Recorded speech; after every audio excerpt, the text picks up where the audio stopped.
제19장. 이에 빌라도가 예수를 데려다가 채찍질하더라.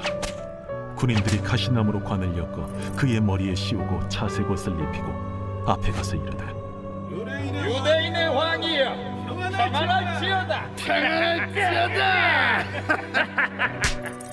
하며 손으로 때리더라. 빌라도가 다시 밖에 나가 말하되 보라, 이 사람을 데리고 너희에게 나오나니 이는 내가 그에게서 아무 죄도 찾지 못한 것을 너희로 알게 하려 함이로라. 이에 예수께서 가시관을 쓰고 자색옷을 입고 나오시니 빌라도가 그들에게 말하되 보라, 이 사람이로다. 대제사장들과 아랫사람들이 예수를 보고 소리질러 이르되 십자가에 못 박으소서! 십자가에 못 박으소서!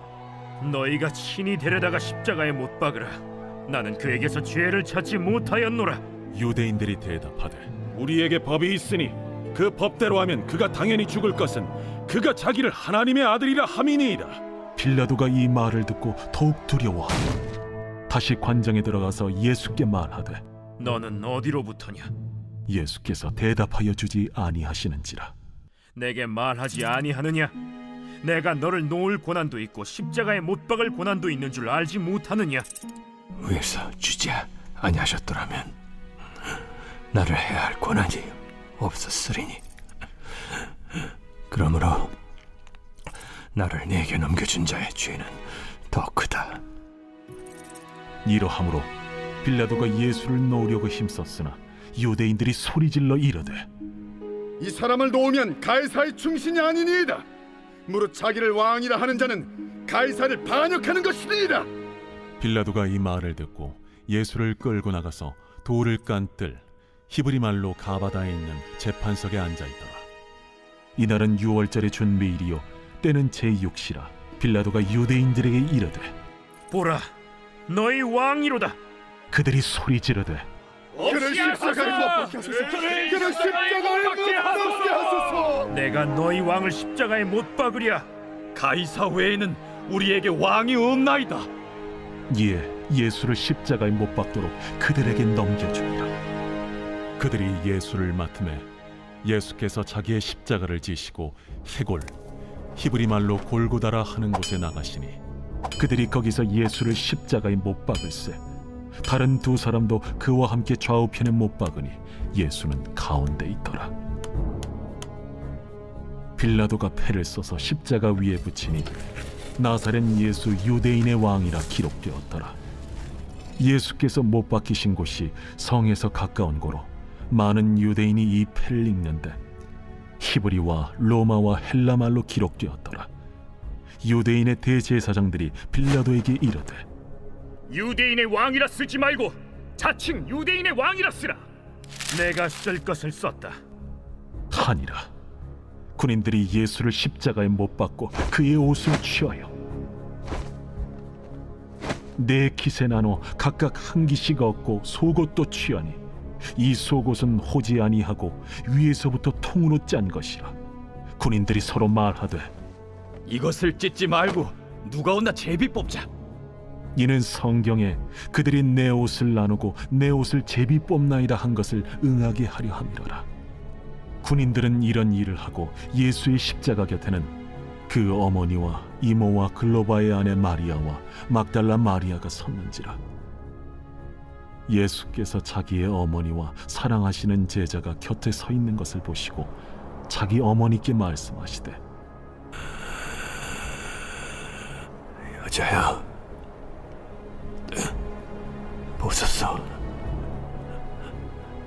아들이니이다. 또 그 제자에게 이르시되 보라, 네 어머니라. 그때부터 그 제자가 자기 집에 모시니라. 그 후에 예수께서 모든 일이 이미 이루어진 줄 아시고 성경을 응하게 하려 하사 이르시되 내가 목마르다 하시니 거기 신 포도주가 가득히 담긴 그릇이 있는지라. 사람들이 신 포도주를 적신 해면을 우슬초에 메어 예수의 입에 대니 예수께서 신 포도주를 받으신 후에 이르시되 다 이루었다 하시고 머리를 숙이네 영원히 떠나가시니라. 이날은 준비일이라.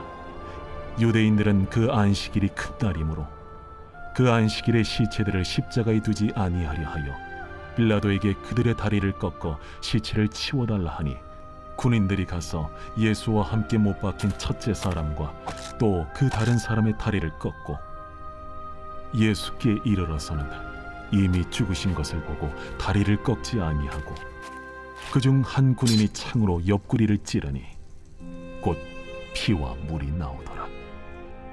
이를 본 자가 증언하였으니 그 증언이 참이라. 그가 자기의 말하는 것이 참인 줄 알고 너희로 믿게 하려 함이니라. 이 일이 일어난 것은 그 뼈가 하나도 꺾이지 아니하리라 한 성경을 응하게 하려 함이라. 또 다른 성경에 그들이 그 찌른 자를 보리라 하였느니라. 아리마대 사람 요셉은 예수의 제자이나 유대인이 두려워 그것을 숨기더니 이 일 후에 빌라도에게 예수의 시체를 가져가기를 구하매 빌라도가 허락하는지라. 이에 가서 예수의 시체를 가져가니라. 일찍이 예수께 밤에 찾아왔던 니고데모도 모략과 침향 섞은 것을 100리트라쯤 가지고 온지라. 이에 예수의 시체를 가져다가 유대인의 장례법대로 그 향품과 함께 세마포로 쌌더라. 예수께서 십자가에 못 박히신 곳에 동산이 있고 동산 안에 아직 사람을 장사한 일이 없는 새 무덤이 있는지라. 이날은 유대인의 준비일이요 또 무덤이 가까운 고로 예수를 거기 두니라. 오늘 말씀은 우리들을 역사적인 현장으로 인도하고 있죠. 바로 본디오 빌라도에 의해 고난을 받으사 십자가에 못 박혀 죽으시는 순간이에요. 사도 요한은 앞선 3명의 저자들이 그랬던 것처럼 또 다른 시선으로 예수님의 마지막을 증언하고 있어요. 오늘은 이미 앞선 복음서에서 반복하여 살펴본 내용들보다는 요한이 독특하게 다루고 있는 부분에 집중해 보려고 해요. 예수님은 가룟 유다의 배신으로 대제사장 안나스에게 넘겨졌고 그리고 로마의 총독이었던 빌라도에게 넘겨지고 있어요. 넘겨주었다. 요한은 의도적으로 이 표현을 반복하여 쓰고 있어요. 원어로 파라디도미라는 표현인데요. 오늘 19장에서 2번 더 등장하게 될 거예요. 지난 18장을 보면 빌라도와의 대화에서도 사용되고 있어요. 18장 35절을 보시면 이렇게 예수님께 질문했죠. 내 나라 사람과 대제사장들이 너를 내게 넘겼으니 내가 무엇을 하였느냐. 유대인들과 대제사장 안나스와 가야바가 자신에게 예수님을 넘겼다 말하였어요. 이 넘겼다, 파라디도미라는 표현은 포기하다라는 의미를 가지고 있어요. 그렇다면 유대인들과 대제사장들은 왜 예수님을 포기하고 빌라도에게 넘겨주었을까요? 사형 집행의 권한이 자신들에게는 없기 때문이었어요. 1961년 지중해 해안가에서 빌라도 비문이 발견되었는데요. 그곳에 빌라도가 유대 지역의 장관, 총독이었다는 사실이 기록되어 있었어요. 총독의 권한은 막강했어요. 사형을 집행하거나 스네드린의 판결에 관여할 수 있는 권한까지 가지고 있던 위치였어요. 하지만 불필요한 분란을 피하기 위해 빌라도는 신중하게 예수님을 대하고 있는 장면을 요한은 기록하고 있어요. 그래서 특이한 점은 빌라도가 예수님과 대화할 때는 유대인들이 듣지 못하는 관정 안에서의 대화를 하고 있다는 사실이에요. 오늘 말씀과 이어지기에 잠시 18장의 말씀을 다시 보면 예수님이 내 나라는 이 세상에 속한 것이 아니라고 말씀하시자 그러면 너가 왕이 아니냐? 이렇게 빌라도가 질문하였어요. 이에 예수님은 뭐라고 답하셨을까요? 18장 37절을 보시면 내 말과 같이 내가 왕이니라. 내가 이를 위하여 태어났으며 이를 위하여 세상에 왔나니 곧 진리에 대하여 증언하려 함이로라. 무릇 진리에 속한 자는 내 음성을 듣느니라. 아멘. 그러자 예수님을 독대하던 빌라도는 놀라운 질문을 했어요. 진리가 무엇이냐? 진리라는 말을 처음 들어서 하는 말이 아니었어요. 라틴어로 베리타스라고 했는데 이 말은 시민의 덕목을 중요시 여기던 로마의 중요한 가치였어요. 그런데 예수님은 그것을 아시고 사람과 국가의 덕목에 대하여 이 땅의 것이 아니라 하늘의 것을 증언하고 있는 것이다 말씀하신 거예요. 그러자 빌라도는 백성들에게로 나가서 자신은 죄를 찾지 못하였다 말하죠. 만약 빌라도가 예수님과의 대화에서 단순히 유대인의 왕이 아니라 하늘나라의 왕이라는 말에 안심하였다면 진리가 무엇인지에 대하여 질문하였을까요? 누구나 그렇듯이 그는 예수님과의 대화에서 무언가를 느꼈던 것으로 보여요. 하지만 오늘 19장의 시작은 이렇게 시작되고 있죠. 1절을 보세요. 이에 빌라도가 예수를 데려다가 채찍질 하더라. 백성들이 추악한 강도를 풀어줄지언정 예수는 십자가에 못 박아라 거세게 주장하자 빌라도는 관정의 군인들에게 예수님을 넘겨주었어요. 빌라도는 진리가 무엇이냐까지 질문했어요. 하지만 결국 채찍질하는 자가 되고 말았어요. 물론 빌라도가 직접 채찍질한 것은 아니었지만 자신의 권한으로 그렇게 행한 자가 된 것이죠. 왜냐하면 진리가 무엇이냐 질문을 했지만 아무런 믿음의 조짐이 그의 마음속에 일어나지 않았기 때문이었어요. 사랑하는 여러분, 오늘 19장의 말씀을 통해 요한은 무엇을 가르쳐 주려 하는 것일까요? 우리의 선택은 한 끗 차이로 달라질 수 있다는 사실이에요. 진리이신 주님을 따르는 자가 될 수도 있지만 그렇지 않을 때 주님을 채찍질하는 자가 될 수도 있다는 거예요. 이때 예수님은 너무나 심한 모욕을 당하셨어요. 이제 빌라도는 그런 예수님을 이끌고 백성들에게 나와서 말해요. 나는 신문하였지만 그에게서 아무 죄도 찾지 못하였다. 하지만 백성들은 더욱 격하게 반응하기 시작했어요. 7절을 보세요. 유대인들이 대답하되 우리에게 법이 있으니 그 법대로 하면 그가 당연히 죽을 것은 그가 자기를 하나님의 아들이라 함이니이다. 이 말을 듣자 빌라도는 더욱 두려워하였다 기록되어 있어요. 아마도 마태복음의 증언을 생각해 볼 때 아내의 꿈에 예수님은 옳은 사람이라는 내용을 듣고 더 두려움을 갖게 된 것으로 보여요. 이에 빌라도는 관정으로 예수님을 다시 이끌고 들어가 질문해요. 너는 어디로부터냐? 그러나 예수님은 대답하지 않으셔요. 답답했던 빌라도는 이렇게 말해요. 10절을 보세요. 빌라도가 이르되 내가 말하지 아니하느냐? 내가 너를 놓을 권한도 있고 십자가에 못 박을 권한도 있는 줄 알지 못하느냐? 현실적으로 보면 너무나 맞는 말을 하고 있죠. 막강한 권세를 가지고 있던 총독 빌라도 앞에 있는 지금이 예수님이 풀려나실 수 있는 절호의 기회인 거예요. 하지만 11절을 보니 예수님은 이렇게 말씀하셔요. 위에서 주지 아니하셨더라면 나를 해할 권한이 없었으리니. 아멘. 무슨 말씀인가요? 지금 빌라도의 권한보다 더 위에 있는 권한이 있다는 거예요. 이것은 로마의 황제를 말하는 게 아니죠. 바로 하늘에 계신 하나님의 권한에 의해 빌라도의 손에 넘겨지게 된 것이며 채찍에 맞고 모욕을 당한 것도 마찬가지라는 거예요. 지금 예수님이 자신의 권세 아래 있다고 생각해서 답답해하는 빌라도에게 예수님은 오히려 빌라도가 하나님의 권세 아래 있다는 사실을 가르쳐주고 계신 거예요. 사랑하는 여러분, 예수님께서 세상의 권세자를 어떻게 대하시는지 보이시나요? 예수님은 빌라도의 말에 수긍하지도 않으시고 그렇다고 대항하지도 않고 계셔요. 권세에 기대지도 않으시며 맞서 싸우지도 않으셔요.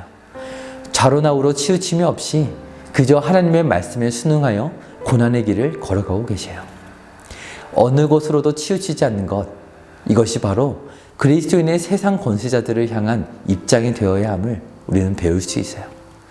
어느 곳으로도 치우침이 없이 이 세상의 통치 너머에 있는 하나님의 통치를 따라 살아가는 삶이에요. 왜 맞서 싸우지 않나요? 사도 바울이 로마서 13장 1절에서 고백하였듯이 각 사람은 위에 있는 권세들에게 복종하라. 권세는 하나님으로부터 나지 않음이 없나니 모든 권세는 다 하나님께서 정하신 바이기 때문이에요.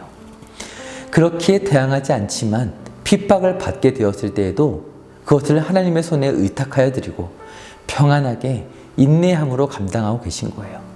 왜인가요? 하나님의 통치를 바라보고 있기 때문이죠. 그래서 11절 하반절에 보니까 이런 말씀을 하셔요. 그러므로 나를 내게 넘겨준 자의 죄는 더 크다 하시니라. 아멘. 빌라도에게 넘겨준 자 누구인가요? 유다뿐 아니라 유대 지도자들이에요. 그들의 죄가 무엇인가요? 구약의 귀한 언약의 말씀을 받았음에도 불구하고 메시아를 보내신 하나님의 통치에 불순종한 죄예요. 이 말씀은 요한복음 9장의 맹인을 치유하시며 논쟁하셨던 말씀을 떠올리게 하는 말씀이죠. 보지 못하면서도 본다고 주장하는 자는 고침을 얻지 못할 뿐 아니라 자신의 완악한 죄성을 드러낼 뿐이에요. 그러나 영적으로 보지 못한다는 사실을 인정하는 자들은 고침을 받게 되는 것이죠. 이제 더 이상 빌라도는 지체할 시간이 없다 판단했는지 12절을 보니까 예수를 놓으려고 힘을 썼다라고 기록되어 있어요. 하지만 하나님의 때가 가까웠기에 성난 군중의 외침은 거세질 뿐이었어요. 자신들이 아브라함의 자손으로서 본다라고 여기던 자들의 외침이었어요. 15절을 보니까 이렇게 말하죠. 그들이 소리 지르되 없이 하소서 없이 하소서 그를 십자가에 못 박게 하소서 가이사 외에는 우리에게 왕이 없나이다.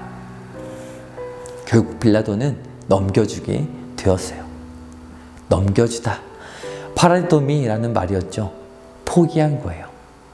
그래서 사도신경에 본디오 빌라도에게 고난을 받으사 라는 고백으로 영원토록 남게 되었어요. 결국 예수님은 골고다에 올라가 십자가에 달리셨어요.